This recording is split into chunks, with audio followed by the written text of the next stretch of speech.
You're listening to the Booze and Bloodshed podcast.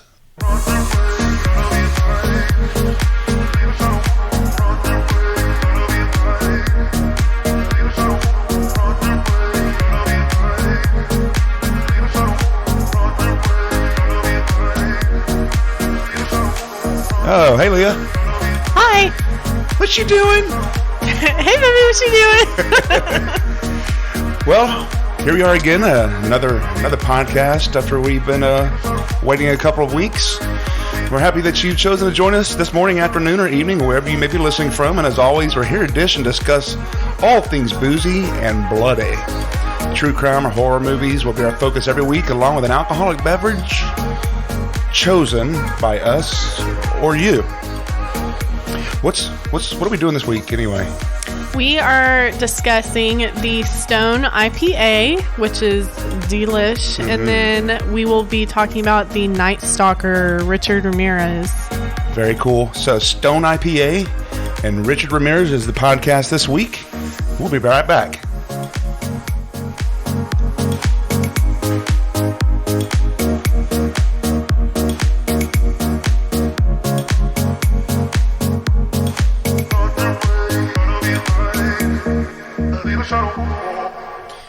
That was fast again. We did saying that. We did the same thing last week. It's like, 2 seconds. Okay, we're back. I'm just going to preface everything with excuse like both of our sniffing because the wind outside is terrible. It really is. It's terrible. It's bad. And our allergies are kicking our butts. Yeah, but we're still going to try to push through this thing today. So, lots of interesting things happening this week. This month, this year, actually, a lot of stuff's already going on. But this year that we are 2 weeks and 1 day into, and it already feels like in the entirety of what 2020 was. It really does. It kind of we were always wondering if 2020 could get worse or 2021 could be worse than 2020, and so far it's like hold my beer. Have you seen that thing on Facebook? Yes. So or whatever and more. Yeah. So here we are for another episode of Booze and Bloodshed. As we said last podcast, you can reach us at boozeandbloodshed@gmail.com. That's boozeandbloodshed@gmail.com. By the way, my name is Brandon. I'm Leah. And we're here to discuss some stuff, some things. Some stuff. Some things you can sniff. I just want to talk about something we can sniff. All right, well, so what do we do first? We're going to talk about the beer. We're going to do the beer first? Yeah, let's get into it. Okay, so first thing we're going to do is talk about Stone IPA. I sniffed again. Stone IPA. You sniffed. This is a really good beer. So this is a West Coast style IPA. Actually, they call it the iconic West Coast style IPA. And by definition, an IPA, or an India Pale Ale, is a hoppier and higher in alcohol as little brother Pale Ale. So Pale Ale is usually not going to be as hoppy as an IPA, except for, the Sierra Nevada Pale Ale. That's a little on the hoppier side. Yeah. That could be construed as an IPA, but it's not by style. They still consider that a Pale Ale. But for the Stone IPA, it's definitely going to be hoppy. And matter of fact, Stone is pretty much the like the epitome of what an IPA is. They're the ones that pretty much defined it. And I mean, when we went there, because we went to San Diego this past summer, and it was like, wasn't it? It awesome. It was incredible, and they started the IPA movement in the U.S., the American IPA. But in the past, when I had their beers, and this was years ago, the beer nerd is coming out. Yeah.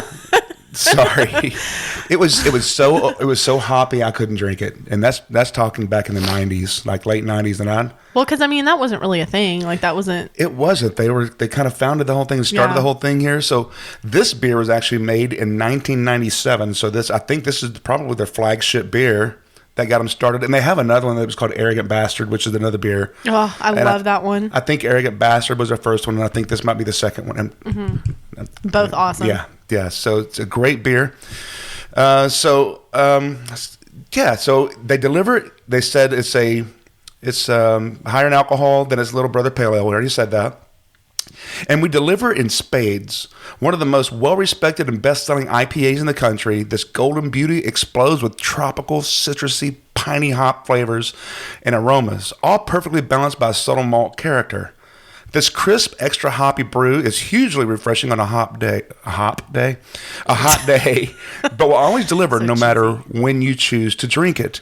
So this is an iconic West Coast style IPA, and they use Magnum, Chinook, Centennial, Azaka, Calypso, Motica, Ella, and Vic's Secret are the hops that went in this beer, which, I don't know, I've been brewing for quite a while. I brewed beer, and I didn't think, and I could be wrong, I thought Vic's Secret was a newer hop, but I guess it goes back to the 90s. I don't know. Where have you been? Yeah, I think everybody knows that. What the hell do I know? God.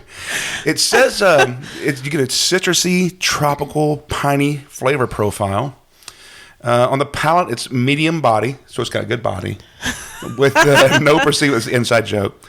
Medium body with no perceivable sweetness and a clean, lingering bitterness. Appearance is going to be golden with a white head, and the aroma is going to be intense lemon rind, fruity cereal, and piney hop flavors. As I try to describe this, and Leah's watching TV. Oh, sorry. I was Stop. Over here, mother. So I think we should go ahead and pop this thing open and see what we come across. So here we go. Let's crack it open. And by the way, I'm going to crack mine open, but I'm going to drink it straight out of the can so I can get more hop aroma out of the beer.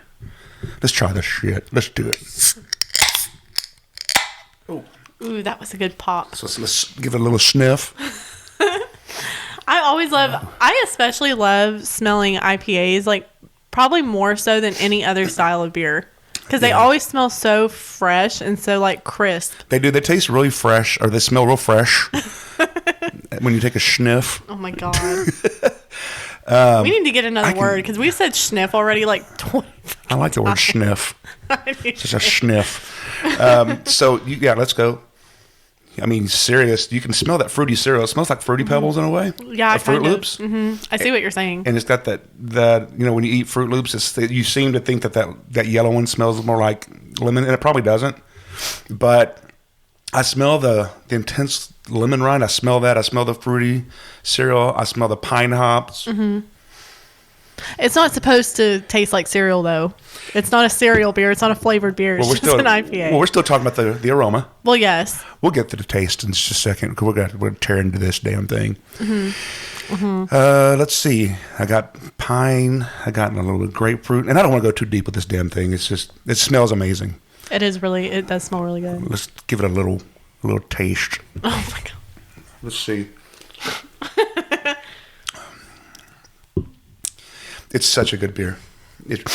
I'm not one of those guys that's never had a bad beer in their life. If it's not good, we're going to say something. Oh yes, we have had plenty of bad beer. But this is a really good beer.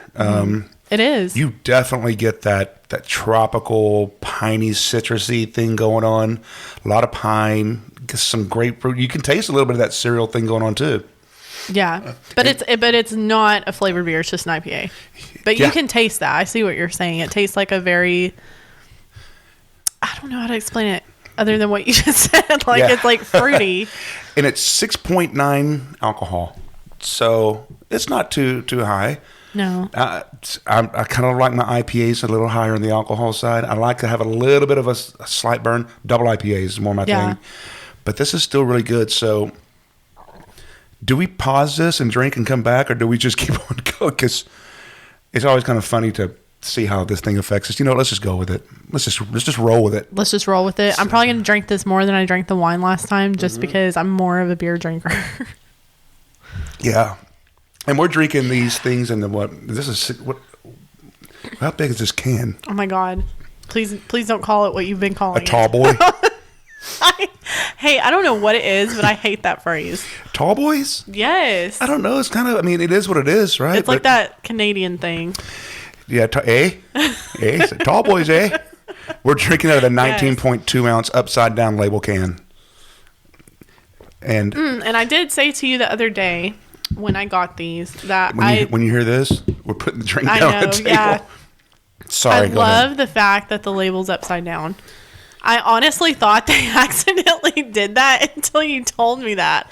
I was like, I went to Specs and picked these up, and like both of them and all of them upside down. I don't know if they did that on purpose or what. So did it work? It made you buy it, didn't it? Well, that's not why I bought it. Well, I didn't really notice it until I picked it up, and I was like, these are all upside down. They know what the hell they're doing. And when we went to the brewery, we had a sample of probably what? And we drove from San Diego to Escondido, where the brewery is, which is about, I don't know, 70 miles. I think we had like 8 or 9. Oh, my I'm sorry. God. It's beer. It happens Stop sometimes. You stop. My apologies. Excuse me. But we probably had like 8 or 9 beers. Shut the fuck up. We probably had like 8 or 9 beers while we were there. Not like full beers, like tasters. It was a flight. We didn't just get like smashed. But every beer that we had there was really good. It was really good. And they were all very hoppy. They all had a very hoppy profile. Yeah. All of them did. Mm-hmm. But they were balanced so well. And I didn't want to leave. Like, we had to drive back to San Diego. Yeah. And I didn't want to leave. So, which is, I mean, but it wasn't that far. It's not like it was in LA far. True. It was probably like 30 minutes away. But it was one of those things where it's like, I want to sit here and have a lot more, and I can't because we have to drive. Yeah. I mean, the atmosphere of that place is like amazing. But we came back with some of the big cans. Yes. The Crowlers. What was it that we had? Shit. We had that, what is it? It's like Lions, tigers, and... You're thinking of Lakewood. No. Oh, sorry. No. Sorry. No. I know what I'm talking about. Bitch. Oh, what bitch? I can't remember what it is. It's like lions. It's what I had the other day when it was snowing. I don't know. No, it's like no. That we had that big one. Like it was. Oh, I'm snapping. It was. We're gonna waste too much time on this. I'm sorry. I want to figure out the hell it is. I know what I'm talking about. It was a big black can. No. Yes. Not what I'm talking about. I'm talking about the beer that we came back to San Diego from Stone with, those beers, the big ones. Yes, but okay, I'll let you go with it. Damn right. What you're thinking, but you're not Damn right. No, you're not. So you're so not right. It's a good beer. The bottom line is it's an amazing beer. But all of their IPAs are good. The one that I had the other day, which is not at all what Brandon's talking about, but he thinks he is. It was some kind of like white labeled IPA. It was like a double IPA or something.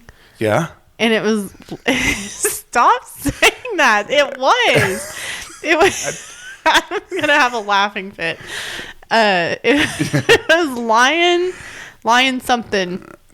Oh, okay. Look it up. Oh, Fear Movie Lions? Yes. FML? Yes. I told you. We know? Okay. Well, I don't think we're just, again, I'm sorry. We're just trying the beer's starting to hit already. So. No, it's not. I just know I'm right. Always. No. No. You know that I'm not always right. Well, be that as it may, the beer is delicious. So we're going to keep on drinking this. Seriously, I'm already halfway down this thing. I'm not. At all. Oh, sorry. Well, we're 13 minutes into this, and I'm already down half of this. So may have to pause and go get another one in a second. But anyway, so today, Richard Ramirez, or we better yet known as what is his nickname? The Night Stalker. The Night Stalker. The Night Stalker. But before we get into this has been bothering me for the 2 weeks since we had done the last podcast on Edmund Kemper. Okay. Any true crime fan knows that Edmund Kemper, to his mom's head, he basically had sex with his mom's head. And I left that detail out of the last podcast, and it has been eating at me for 2 weeks because as soon as we got done with the podcast, I was like, I did not mention that. Yeah, we don't really edit these podcasts. I mean, hardly at all. No, and that was like one of the most important, I can't even say important, but one of the biggest details about why he was such a sick person, and I left that out. And anybody that listened to that was probably like... He had sex with her head. Yes. Fuckface. Yes. Richard, that one. That's disgusting. Not Richard Ramirez. Edmund Kemper. God, I'm sorry. As you can tell, serial killers are not Brandon's And by the way, thing. Yeah, it's not my thing. By the way, what? I just remembered which beer it was we came back with in the big cans. What? Ruined Again. I thought it was like a Monster or something. Monster something. No, Monster. Their logo has a big devil head on it. Well, it's black, but yeah. Oh, really? It was Ruined Again. I can't tell. Oh, yeah, we're looking at the can. F it. F that. So okay. Today is Richard Ramirez. And now that Leah had gotten that off of her chest about the... It's been bothering me, man. About fuckface. Yes. So now that I wondered if that's where the origination of that phrase came from. It's stupid shit. I know. Terrible. No. I know. Sorry. Anyway. So what? He's known as the Night Stalker. Yes. Why? Start this shit. Stalker. Why? What is that thing on that Eminem movie, that 8 Mile, where he goes, DJ, spin this shit? Yeah. Okay. Leah, okay. Spit this shit. I don't know. Oh my God, I feel like my face is turning red. Oh my God. Okay. So we're going to start. Richard Ramirez was born Ricardo Leyva Munoz Ramirez on February 29th. Hold on. Sorry to interrupt you. I'm going to do this every time something's going to bother me or I have a question. What was his middle name? I don't even know. I'm probably saying it wrong. I think it's Leyva. It's Leyva. I misunderstood you. Stop. Don't even say it. I know what you're thinking. I was just saying it just sounded a little... Stop it. Go ahead. Don't be nasty. It's a nasty. This is bad enough without that. Okay. He was born on February 29th, 1960 in El Paso, Texas, to his immigrant parents, Mercedes and Julian Ramirez. Mm-hmm. Oh my God, you're doing me good. He was the youngest of 5 children and became known affectionately in his family as Richard or Ricky. Ricardo. Yes. Ricky. Not to be confused with Ricky from I Love Lucy. Or Ricky Lake. Ricky Ricardo. Ricky. I thought about it just now. I Love Lucy. His name's Ricky Ricardo. Yeah. I don't get it. That's Richard twice. Gotcha. I'm slow. That. Okay. Okay, so allegedly when Richard was 12 years old, his cousin, a Vietnam War vet, showed him photos of women that he had raped, tortured, and even killed while he was in service in Vietnam. That's fucked up. It is fucked up. And I mean, obviously that guy was some kind of serial killer, so it's not like this was like some kind of hereditary thing. It had to be. Yeah, and you know what? They probably did that shit back in Vietnam. Well, respect to the soldiers, but yes, I'm saying, but I'm sure, especially back then, there was probably more things that happened like that than. And yeah, they got away with it in the name of war.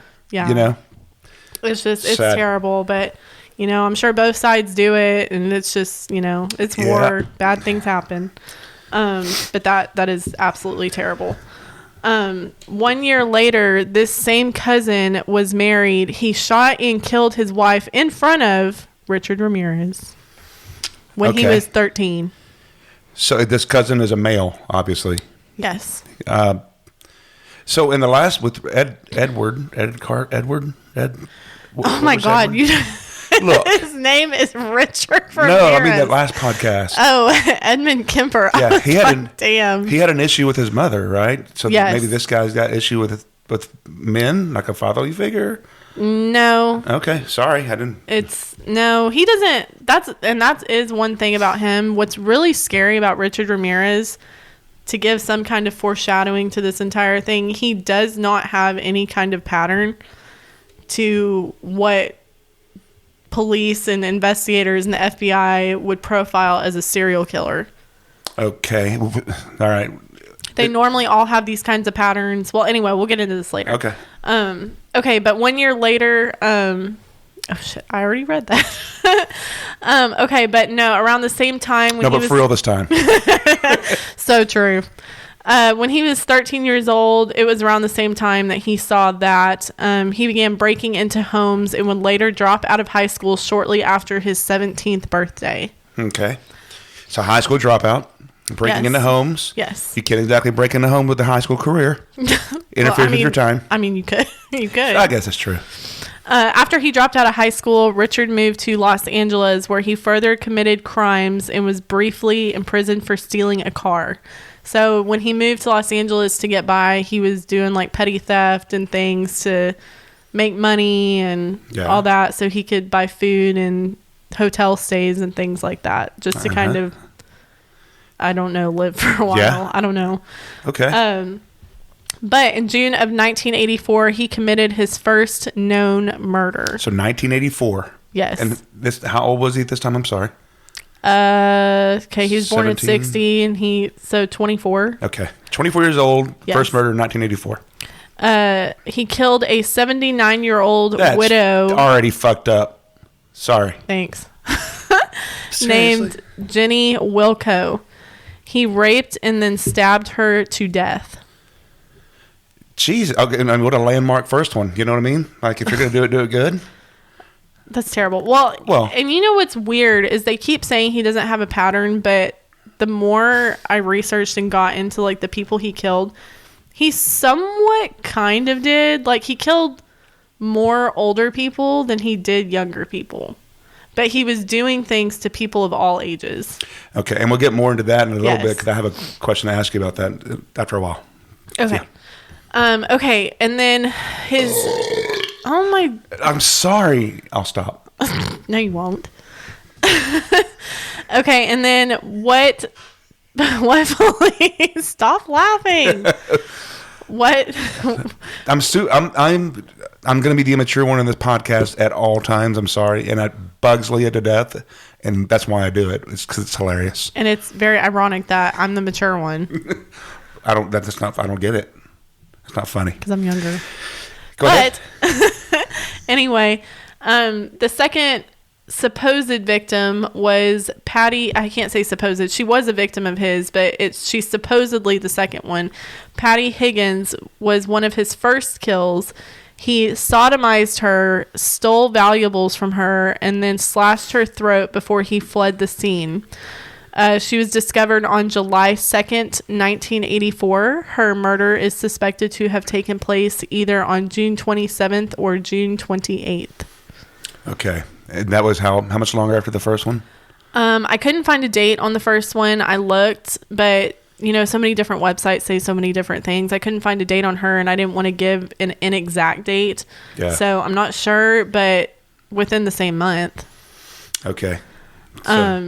So his MO pretty much became he would rape and murder people during nighttime home invasions. He would get through windows. He would open doors if they were unlocked. Like, that's like my worst fear is somebody getting into the house while I'm asleep. Well, I mean, yeah, I'm sure that's anybody's worst fear. You're asleep. You don't know if anything's happening. Well, but like I lock my bedroom door I do too. When I'm asleep because of that exact reason. Because if they get into the house, like at least my door is locked, Maybe we shouldn't tell people our fears here. Well, but you know what I mean. Like I can edit this part out if we have to. Why would you edit it out? Like I think everybody can relate to that. Yeah. So his modus operandi was basically just being a creep ass at night. Most of his victims, not all of them, but most of them had been beaten and or sexually assaulted. That includes the ones he killed and the ones he did not kill, because he did not kill everybody he came across. He actually left alive most of the people he came across, as opposed to killing them. So the people that he left alive, were they younger? Some... I would say most were. The reason I'm asking that is because I remember seeing, we discussed this, I remember the fact that I was watching some show one time, and it talked about he had raped a kid, like what, 3 or 4 years old or something like that? That was actually and I'm sure a lot of people by now have started to watch this, the Night Stalker limited series that's on Netflix right now.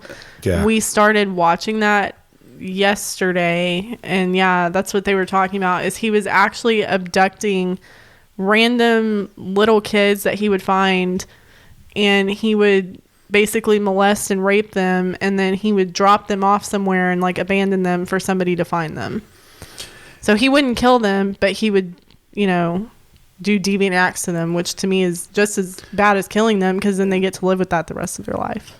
Yeah. So I mean, I just wonder if he had, and I'm trying to get behind I guess we will never be able to get behind the psychology and wonder what somebody's thinking like this, but it seemed like he was killing the people that are older, and the younger ones he's just letting live with the the horror of this going on when they were kids. Well, a lot of people, what's weird is psychology and mental illness, I don't believe ever came up during his case. Because like people like Jeffrey Dahmer and them, like they obviously had something mentally wrong because they fit some pattern of somewhat of abuse and just general crazy ass thoughts. Yeah. But he just seemed to be just entirely evil. Like he would just kill or do something to anybody he came across is what it seemed like. So they never found any kind of pattern or motive behind it, or what the hell is wrong with him and why? Motive possibly. I couldn't find that, but I know that they didn't find a pattern. Well, could it be sure. Could it be Satan? Yeah. Oh, Satan. He was into Satanism. I'm not going to blame Satanism because that doesn't make people kill people, but well, I mean, Satan would blame Satan. I don't know. Well, Satanism has become, or maybe always has been, like a legitimate religion, and there's people out there that don't do that are into Satanism. All right, well, you're right about that. I am right about that. Of course. Okay, so on March 17th, 1985, Dale Akazasi, I can't say her name. I feel so bad. There's so many people that I can't say their names, and I just feel terrible about it. But she was a 34-year-old woman. He entered through the garage, assaulted her 20-year-old roommate. Her name was Maria Hernandez. He then entered the home where he shot Dale twice, once wounding her, and the second shot was fatal. Damn, he shot her twice. And then he left through their front door. Oh, okay. No rush to get out. Yeah. So on that very same day, Cy Leah, in quotes, I guess she went by Veronica, her last name was Yu, was dragged from her car by him, and he shot and killed her. So these names, this is in Los Angeles, the majority of these names sound like they're Latino or something. No, so did this all happen in East LA or what? I believe, well, I know he traveled, I can't say traveled very lightly. He was doing this around LA, but he traveled around the area and did this to people. I don't know if he primarily stayed in East LA. I'm not familiar with the area. But I know that Dale and then this Cy Leon, they were both of Asian descent. So I know Dale was Hawaiian and Cy Leon, I think she was just Asian American. Okay. And then on March 27th, 1985, Richard broke into the home of Vincent and Maxine Zazara. Mm-hmm. He shot Vincent in the temple while he was sleeping on the couch. Ouch. That hurts. In the temple, it hurts a little bit. The shot was fatal. Obviously, because, I don't think many people survive getting shot in the temple. Maybe not. He then turned his attention to Maxine in the couple's bedroom. He shot and stabbed her multiple times, and when the bodies were found on March 29th, Maxine was discovered to have had her eyes gouged out by Ramirez. Oh my God. Could you Nice. But he didn't fuckface her? No. Okay. That's a different guy again, isn't it? Be a little bit more sensitive. Shit. I'm trying to be... No, I'm honestly trying to figure out, go ahead. Go ahead. On May 14th, 1985, Ramirez would break into the home of William Doy. He was 65 years old. He shot and killed him as well. Mabel Bell died in her home in Monrovia, California on June 29th, 1985. He brutally raped and killed her when she was 84 years old. Man. Now we're up to 1 year after his first murder, and he's had about 6 or 7. Just about. How many people did he kill? We'll get there. Sorry. And then to add on to Mabel's case was especially bad. She had a disabled sister. Her name was Florence Lang.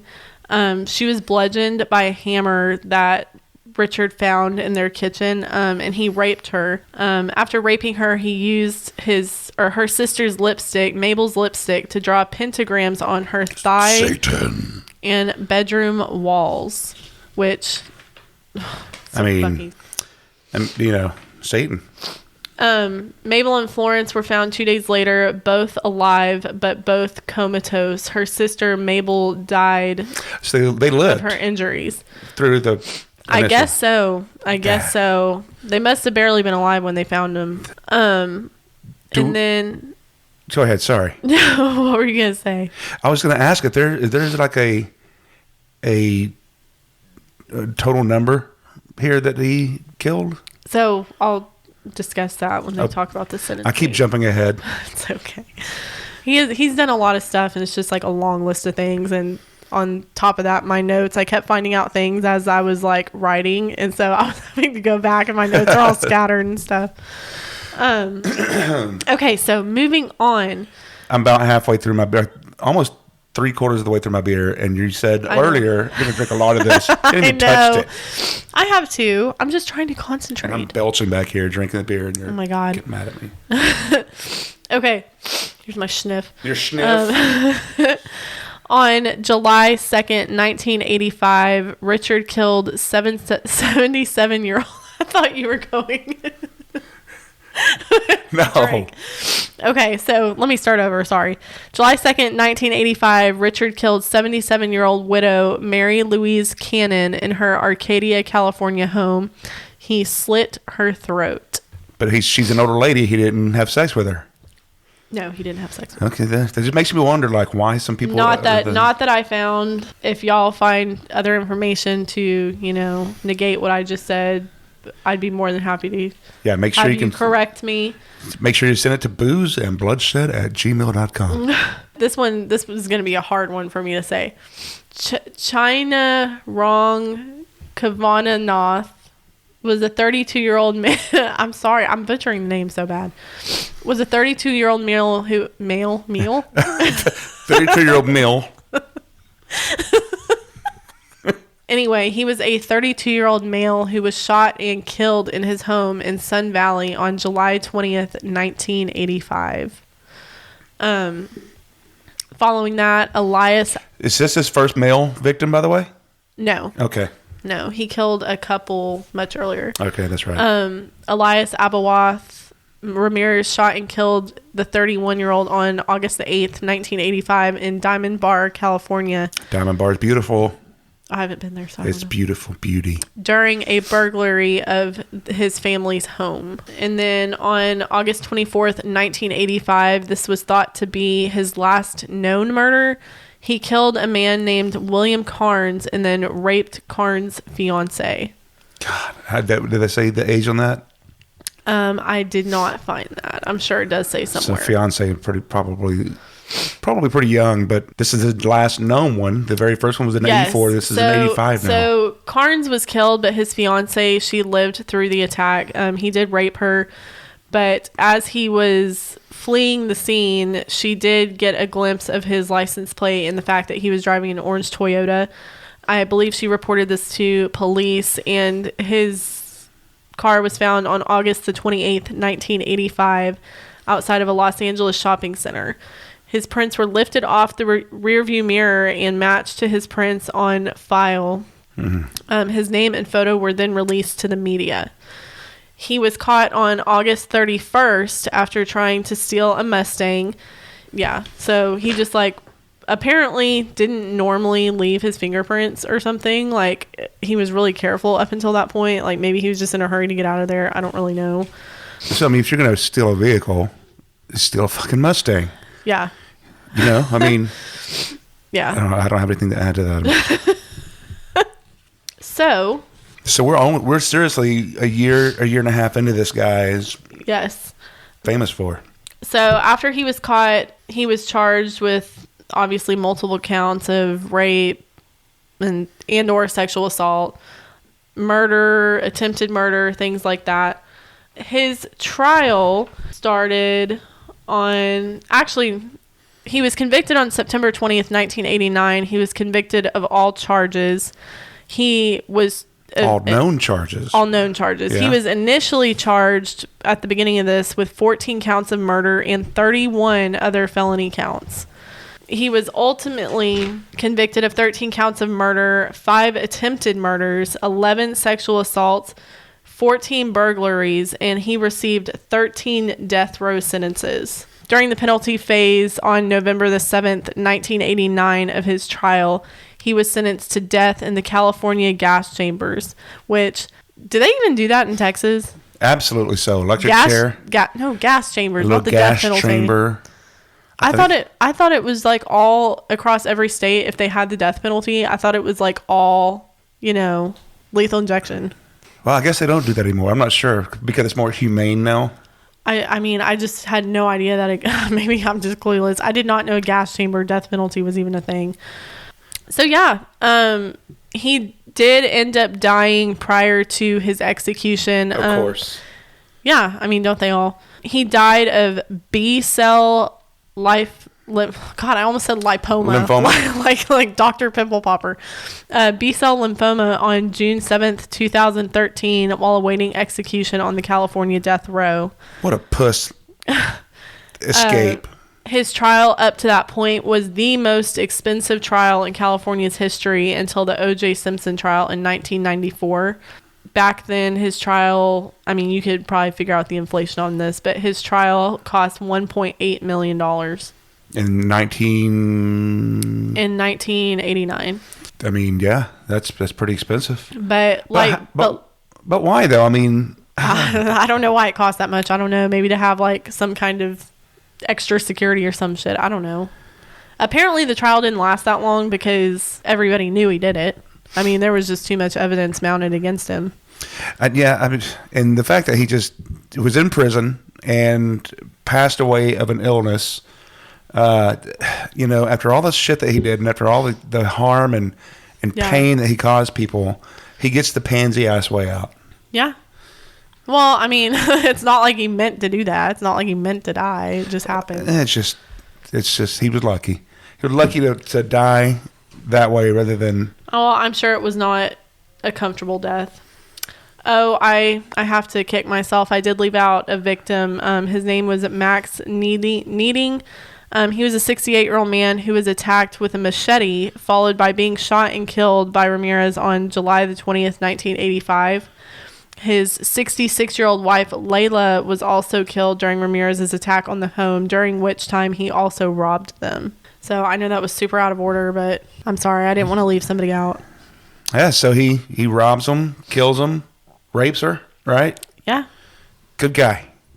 Well, it seems like this all happened in a 1.5 year span. That to me is what's so scary about this entire thing. Like, I can't say it's more scary than people like Jeffrey Dahmer who, had calculated little plans and intervals of when they were going to do things, because that to me is scary for somebody to actually have some kind of predatory hunt for you. But you think this guy's a little bit more spontaneous? Oh yeah. That's what gets said about him, is he just would kill or do something to anybody he came across. He just didn't really have any kind of agenda or reason to do it. He just did it. It just makes you wonder though, what made him say them instead of somebody else, is there a prompt? Did Satan tell him to do? I mean, I don't think he's ever said that. I don't think he's ever said that Satan made him do it. Well, I thought you said he also had pentagram on his hand, right? Yeah. And he also talked about he was a Satanist, whatever. He was a Satanist, but I don't think he ever blamed Satanism for why he did what he did. He just says he's famous for saying that basically that there's evil in all of us, and that some of us act on it and some of us don't. So basically, he's saying every one of us have a little bit of evil, right? Yeah. Which, I mean, maybe. I can't say that I hadn't thought some bad shit before. I thought about stealing some hand sanitizer Walgreens before. Maybe not the same degree. Oh my God. Is that evil? You tell me. I don't know. This beer is really good though. It is really good. Not that you know you're not drinking very much of it. So yeah, I mean, in last podcast and this podcast, I'm trying to think of what, and of course I'm not saying anything new that nobody else hadn't thought of. But what made this guy go after the people that he went after, and what made him do the things he did? Was it just because he was psychologically messed up? I don't know. Did he have some kind of what do they call it when you think about something before you do it? What's that called? Premeditated? Thank you. Yeah. Was it premeditated? Well, that is actually like the age-old question about serial killers is, are they born or are they made? You know? Well, I mean, I think everybody's born. You know what I mean? Like, are they born like just messed up, or does their environment have a factor in it? So like people like Ed Kemper that were abused and things like that, I'm sure that plays like a giant factor into it. And he was, around that crazy ass cousin of his that came back from Vietnam. So go back to Ed Kemper to tie in with this. Ed Kemper had mom issues. What's this guy's name again? Ramirez? Yes. Did he have mom issues? Not that I ever found. I don't think he had a problem with his parents. I think he was just, around that sick cousin of his. And this was around Arcadia. Influenced him a little bit. This is around Arcadia and Los Angeles area, right? Yeah, LA. So wasn't the last guy, Ed Kemper, also from the same area? Fucking West Coasters. I don't think he was from LA. He was shit. He was in the same area. He was in California, but I say same area. He was in the same region, I guess. When we were in California, there was a lot of people talking to themselves and made you wonder. I don't think there were people that would go out and do that. Oh, sorry. They didn't look like that. I didn't know. I just wondered, like, some of these people made you fucking wonder. Yeah. But, all good. Whatever. So that's it. Edward Ramirez, the Night Stalker. Edward Ramirez. It's Richard. Richard Ramirez. God, I just mixed the two podcasts together. Oh, my God. That takes skill. That takes some skill. So you can tell that Brandon's really into serial killers and he like knows his shit. I am, and I do.